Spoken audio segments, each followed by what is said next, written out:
अजान में क्या बोला जाता है? अजान चूंकि आप लोगों को केवल हिंदी आती है, उर्दू नहीं आती, तो आप लोगों ने कभी कोशिश नहीं किया होगा, लेकिन एक बार कोशिश करो कि अजान में बोला क्या जाता है। अजान में यह कहा जाता है, दिन में 5 बार या 2 बार जब भी अजान होती है, अल्लाह के अलावा दूसरा और कोई भी इबादत के लायक नहीं, यह बोला जाता है। इस्लाम में अल्लाह के अलावा, खुदा के अलावा और किसी की भी इबादत करना हराम है, बोला जाता है।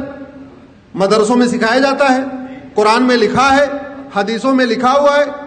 अजान में लाउड स्पीकर से बोला जाता है, नहीं तो गूगल ट्रांसलेट करके देख लेना, अजान का मतलब सर्च करना, आपको पता चल जाएगा क्या मतलब उसमें बोला जाता है।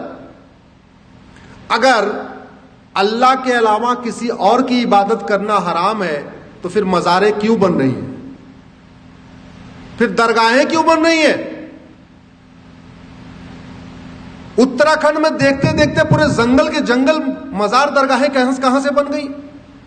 और आपकी जानकारी के लिए बता दूं, अरब में एक भी मजार नहीं है, अरब में एक भी दरगाह नहीं है, और अरब में एक भी पक्का कब्रिस्तान नहीं है। इसलिए नहीं है क्योंकि बुत परस्ती, किसी भी और के सामने सजदा करना, किसी भी और के सामने सर झुकाना, यह हराम है। अब मजार में लोग सर झुकाते हैं कि नहीं, दरगाह में झुकाते हैं कि नहीं, तो सब सवाल यह बनता है, जो कुरान अरब में है वही कुरान उत्तराखंड में है, वही कुरान हिमाचल में है, तो वहां अगर मजार हराम है तो भारत में हलाल कैसे हो गई? अगर अरब में दरगाह बनाना हराम है, अरब में एक भी दरगाह नहीं है, तो भारत में इतनी दरगाहें कैसे बन गई और क्यों बन रही हैं?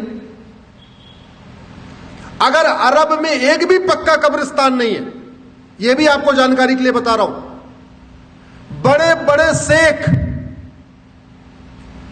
जिनके घर में सोने की प्लेट होती है, सोने का चम्मच होता है, अरबपति खरबपति हैं, उनकी भी कब्र पक्की नहीं होती, क्योंकि पक्का कब्रिस्तान भी हराम है। अब सवाल यह बनता है, कुरान वही, हदीस वही, अगर अरब में पक्का कब्रिस्तान हराम है तो भारत में वो जायज कैसे हो गया?